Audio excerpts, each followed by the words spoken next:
I'm a little frustrated. I'm a little frustrated with all the myths out there and the misinformation and like the gurus citing things to do, and then just it's not working for people.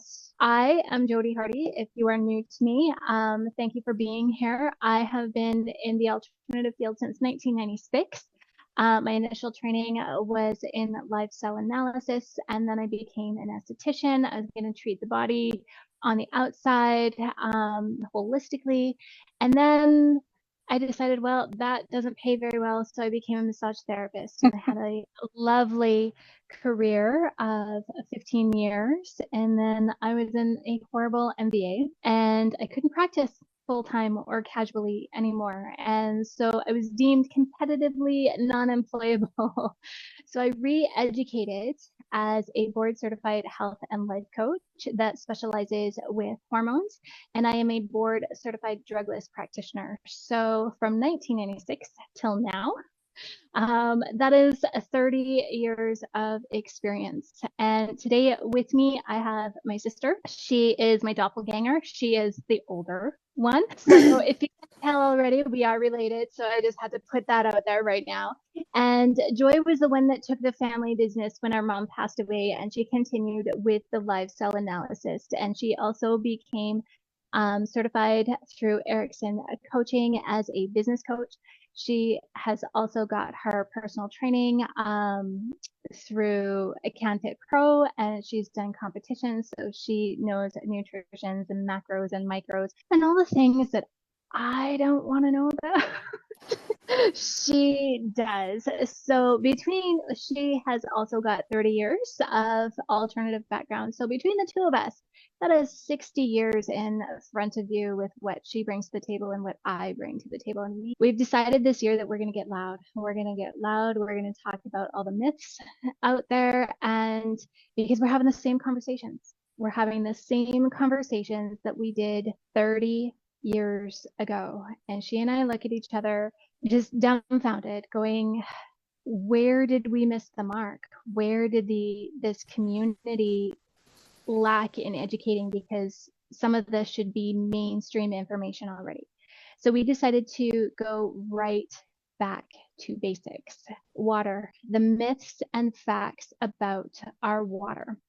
How much water should we have today in today's day and age? Typically, doctors will say 8 glasses a day. Is that fact or myth? So 8 glasses per day in the 1960s, the average weight for women was 140 pounds.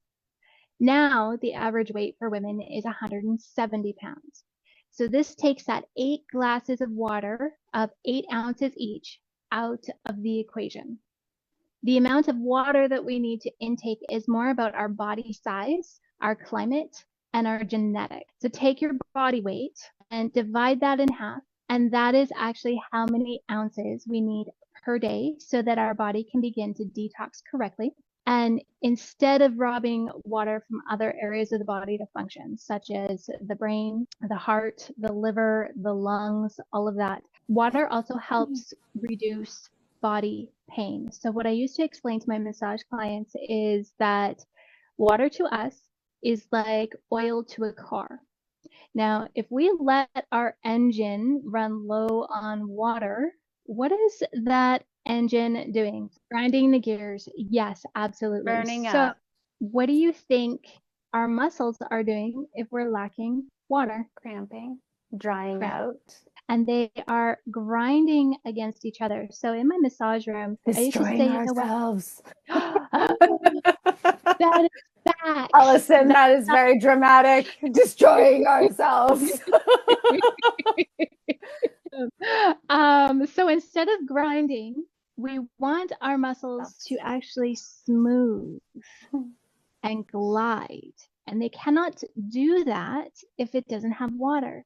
And this goes further to our ligaments, our tendon. When we're thinking about what needs water, think about when I'm going to get really morbid here, okay? So I'm going to throw some anatomy. When we peel our skin off, the color of our muscles are red. The color of our bone, our tendons, and our ligaments are more like white. That means that there's hardly any blood flow to them, which means it actually works harder to get the nutrients to them. And without water, it can't get there. So then body pain increases. Without water, how can our body digest? How can our heart pump?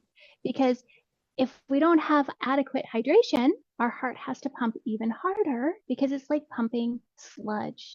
Can I just add that those studies on the amount of water that people need were initially conducted on men, and the studies on women are just now coming out, and those levels are going to fluctuate monthly with you as to how much you need. So, and the food itself, if you're eating cooked food, needs a little bit more water in order to digest and move that through you to hydrate the colon. However, raw foods, they are usually perfectly designed with a small selection of a few to break themselves down, and they have adequate hydration to digest themselves. I love it. That's exactly what I wanted. So this is our first. Okay, so you guys are getting the beta launch. If you have, say you were like 220, okay, 230, 240, 300, I don't want you drinking that much water. Okay, the amount that we should stay at is no more than 100 ounces. Otherwise, we get into water toxicity. Okay, and we'll touch more on that in a little bit. So drinking water to lose weight, is that a fact or a myth? So drinking water does not actually help you lose weight. What it does do is help curb the sugary caffeinated drinks that people gravitate to that prevents us from maintaining a healthy weight. So drinking enough water also helps prevent water retention, thus decreasing swelling, bloat, which then the body can appear to be losing weight. But we're actually not. The body is just able to release excess fluid that it's been holding on to because it's been in dehydration. So one thing with water is like people will ask if coffee or tea counts.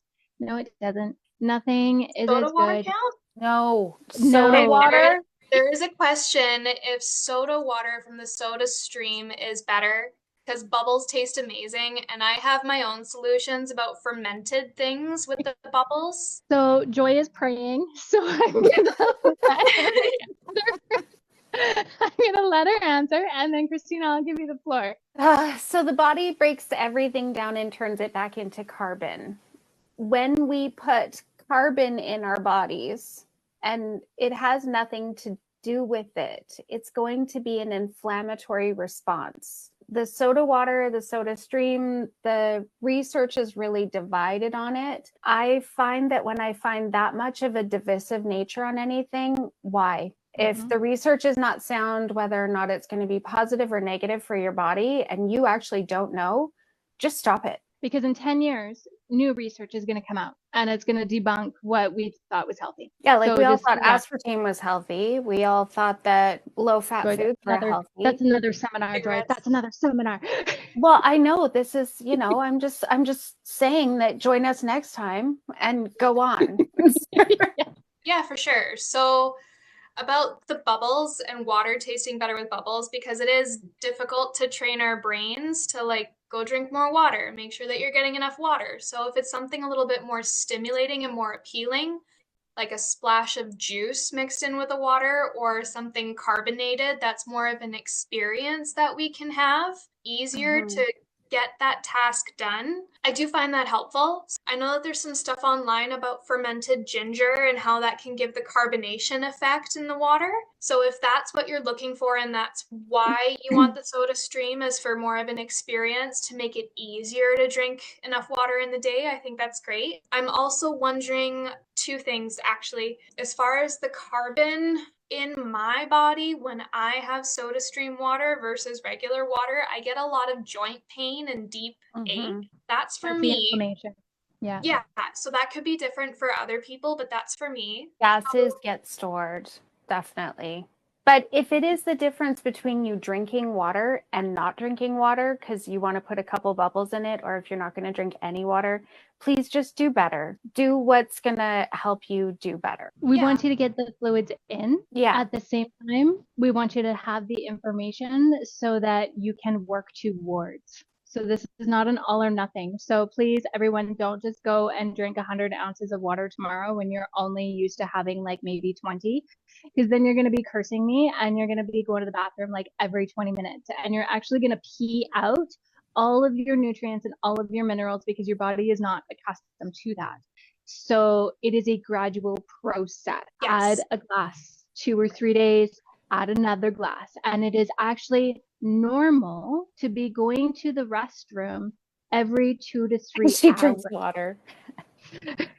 And she's drinking her water. Fluid fast to cleanse. Fluids only helps you detox. This is wrong again.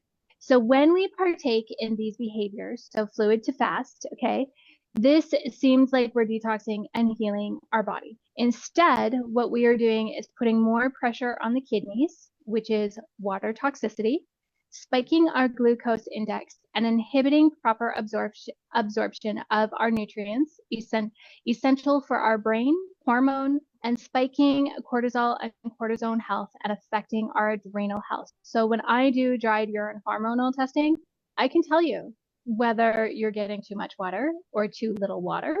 I can tell you if it's causing you more cortisone or cortisol production, and I can tell you if it's affecting your adrenals and your androgens. So it also strips us of our electrolytes that cause dizziness, nausea, and headaches. So those are not symptoms of detoxifying. So like people will do juice cleanses, people will do the lemon and ginger cleanse, and like, oh, I felt like crap before, but now I'm feeling amazing. Yeah, because your body went into survival mode and it is like ramping up the cortisol and the adrenals because it's surviving. You felt like crap because you weren't getting any nutrients and you were putting your body into a survival mode. What we did when we were doing bodybuilding competitions is we would do a water load. And what that does is we drink demineralized water, which we are going to talk about later. But that demineralized water, we would up our intake of that of about 1.5 liters every day until we got to 2 4-liter jugs of water. What that did is it ran right through us and it pulled all the excess sodiums and minerals and everything out of us. And what you end up looking like is just kind of a shriveled up raisin, because it pulls water from you and it pulls electrolytes from you, it pulls everything from you. And it's something that people do to appear thinner, but they haven't actually solved any underlying issues and they haven't changed their fat molecule size. So they're still holding the same amount of reserves, but they look thinner. So of course they're seeing the results. And of course, if you add a juice cleanse onto that, you're going to be spiking like your sugars within 3 to 30 minutes. You're absorbing those sugars. So you get that spike of energy and you go for 3 minutes to 3 hours afterwards. And you feel amazing, like the Hulk juice. But unfortunately, that's putting your kidneys and your pancreas and everything into a stress overload. And then you're also demineralizing yourself and actually shrinking down into a grape, but not actually affecting your fat, just the water reserves that your body has. The brain has around it a dura that is a water base. The brain has no pain receptors. So when you get a headache, that is not your brain hurting. It is the dura sac that your brain is in. When you get dehydrated, when you don't have enough water, it is directly linked to face and migraine pain, is that dehydration. That is affected by obviously hydration levels and sodium levels. So demineralized water takes out all the sodium, actually dehydrates you and gives you headaches. Okay, so water improves appearance, complexion improves. Okay, I became an esthetician in 2003. Water does not improve skin. Many people report that increasing their water intake improves their skin when we are properly hydrated. Yes, our skin will be softer, it will be plumper, and it will feel dewier, but it doesn't actually make the skin better if you're drinking way more water. So if we increase our water beyond proper hydration, this does not work. Instead, it strips us of our nutrients. If you've noticed skin improvements, then it is more likely that you are getting adequate amounts of water and were dehydrated before. So in fact, it is more about our nourishment that affects our skin. Our skin is the first indicator of what is going on in the body cellularly. Sidebar, Our skin is the largest organ of our body. It is living and breathing, and as soon as we touch something, it starts absorbing within 6 seconds. Within 8 minutes of coming into contact with something, so lotions, it is in our bloodstream. Okay, so it's not the actual water that is doing anything. It is actually like more beneficial for our nutrients and what we are using on our bodies and what we're being cognizant of. So people that are more cognizant of like hydration levels and how much water they're getting in are more cognizant of their nutrition, right? So they go hand in hand. All right, water affects pain. So this is me. You guys, some of you know my story, some of you do not, but I needed to learn how to walk again after the collision that I was in, and pool therapy was one of them. So water does affect body pain. Water is to the body what oil is to the car, and I did touch on this. So without adequate hydration, the muscles, tendons, and ligaments will grind against one another, causing friction, pain, and leaving us vulnerable to injury. So I deal with chronic pain every day. I am actually titanium from the hips down. If you can imagine like rods being drilled into the bones. So like here's the bone, here's the rod in there. That's me from the hips down. I no longer need pain management on a regular basis. If I overdo it, then yes. But everything that I do to manage this body and the chronic pain and recovery is through nutrition, through movement, through lifestyle. Water is crucial, especially in this cold weather. Oh, this cold weather does havoc on people with chronic pain or acute pain. We need the hydration. Joy, anything that you want to add? Nope. Okay, Christina, anything? Do you want to have the floor? We're good? All right. Just for water internally or externally? Because the feeling of weightless internally having water in the body or externally having water in the body affecting pain? Because it will affect it like internally. Everything feels heavier. Remember, if those muscles are grinding, if those ligaments are grinding against one another, everything is harder to do, right? Walking is harder to do, lifting your leg, bending your knee, raising your arm, right? Everything is harder to do internally if we are not hydrated well enough. Does that all make sense? I want to see nodding heads. Yeah, okay. If you guys have any questions, please put them in the comments. All right, water and nutrition absorption. Joy, do you want to take this slide? Sure. So I do live cell microscopy, as Jody said in the beginning. We both started there, and this is a snapshot of a live cell sample that was taken. So this is ridiculous dehydration. There's also a number of other issues that are going on there. You can see the one single cell in the middle there that is a target cell. It's super low in iron. There's a lot of things going on here, not the least of which is hydration. So when we hydrate properly, it actually helps those cells break apart a little bit if we are hydrating properly. And we're still not seeing the separation within those cells. We know we have other digestive issues at play, and we can get into those.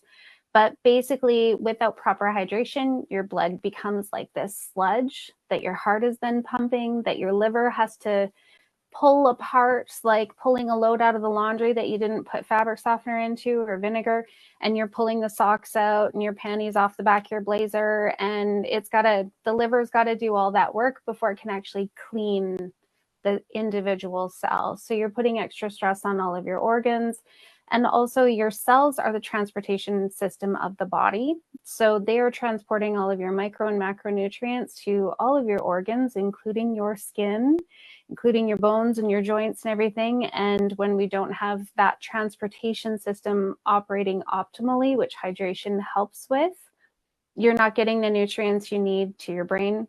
You're not getting the nutrients you need or the oxygen to your lungs. And so then how are we fueling ourselves? How are we catching our breath? How are we, because our cells can't deliver those things where they need to go because we are not hydrated. Yeah, so in summary, so water does not inhibit nutrition. So you have people that, cameras on summer, so no. Sorry. Kids. Kids. So you have some gurus out there that say, drink a glass of water, and it'll curb your hunger before you eat. Or you have some other gurus out there saying, if you drink before you eat, then you're not going to be digesting your food properly. No, wrong. That's a myth. Both of those. Okay. So without proper hydration, our blood becomes like sludge, forming like micro blood clots, making it harder for our heart to pump. How are nutrients supposed to get into each of these cells if they're clumped up together? They can't. So fact versus myth, right? Like drinking water before a meal does not help with weight loss. Drinking water before a meal will not impact how you digest your food. I've never had a glass of water that has saved me from a bag of chips. No chips survives in this house. There's a reason why they avoid the house, because they know they will not survive. Like, it's Armageddon. Yeah. It's like holy war here. Okay. So, Joy, I'm going to give this slide over to you. Okay. Water. Oh, it's not equal. The source of water is not equal. And where did it go? I had this saved actually. There it is. So removing all the tap water. And I know we had a comment, I believe, from Angie that was saying her Kagan water ionizer. Fantastic. Tip my hat. Absolutely. No more tap water. Basically, sorry, I keep losing the notes here and then I lose you guys.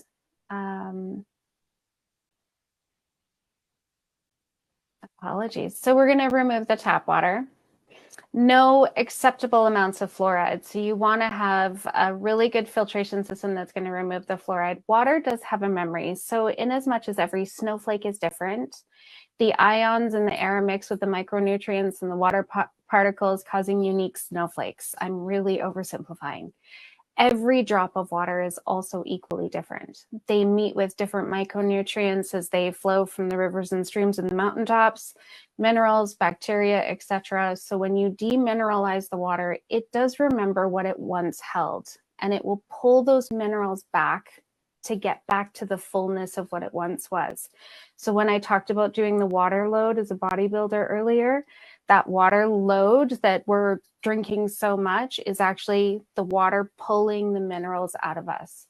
Then we add chlorine to our water, which we absorb through our skin, and we ingest it. And as I've said, the sodium decrease can reduce headaches. The 2018 study from the Headaches, Face, and Pain Center actually said when the sodium intakes go up, the headaches go down. There is a direct correlation between filtered and non-demineralized water and the suppleness of the dura, which, as we've talked about, is the center around the brain. So Baja sea salt, adding that to your water. Filtered, non-demineralized water is crucial for proper brain function. No amount of fluoride is a good amount of fluoride. And housing your water in plastic bottles, studies are out and they're saying those PCP microplastics, they're causing respiratory issues, infertility, and we are ingesting up to a credit card worth per week of microplastics with everything that's in our system. So just to break that down for you, put your stuff in glass, stainless steel. Water has a memory. We want to remove the water bottles. We want reverse osmosis, distilled water, all of that good stuff. All matter has an effect on us. Yes. So Jody is whole clutching her water bottle. That's great. For those of us. I found this, and it is like the exact amount that I need per day. So I know that if this is empty by the end of the day, I'm good. So I'm keeping this one because I can't find it in glass. That's plastic though. So and it's kind of like choosing the battles and the hills that we die on, right? Like if you're on like a Is road it trip and like, are you gonna drink the tap water from the bathroom or are you gonna get a plastic bottle? Like for the love of God, get a plastic bottle of water and don't drink from the bathroom at the tap at the Well, gas station. and the water comes from my water filter. So I'm Yeah. not just tap water. It's so, choose your battles, right? you do you. You do. Yeah. If you like bubbles in your water and that gets you water in, take the bubbles. If you like the plastic in the water and that gets your water in, take the plastic. What am I going to say? So is distilled water demineralized water? Like what exactly is distilled water? It is demineralized. Yes. Okay, You so don't want by to be drinking. demineralized water or distilled water will dehydrate us more by pulling the minerals out of us. Yes. And it makes us nutrient deficient. Okay. And So it robs, then we can't think clearly. And then we think we're going insane because we can't think our way out of a cardboard box. It When a pulls simple thing could be water. magnesium, iron. Of course, lemon in your water is okay. Of course. Laura asked if lemon in your water is okay. Yes. Lemon in make water sure is that great you're for- washing it. Please Yes. wash it. I trust that Laura's washing it, but